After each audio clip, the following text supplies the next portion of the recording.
The Solis comes with a rooftop ventilation fan that includes a rain cover. The vent fan is here above the main bed in the rear of the coach. The controls for the fan are here in the corner. There's a main power switch that will cause the fan to turn on and the cover to automatically raise. The up and down arrows are used to control the fan speed. Pressing the off button closes the rain cover and shuts off the fan. Third button, labeled auto, when turned on, illuminates the green light.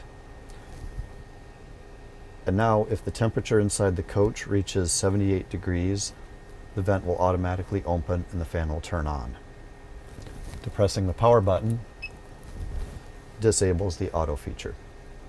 When using your vent fan, the coach master power switch needs to be on. And it's also a nice idea to open one of the windows towards the forward end of the coach to draw air through to completely vent the vehicle.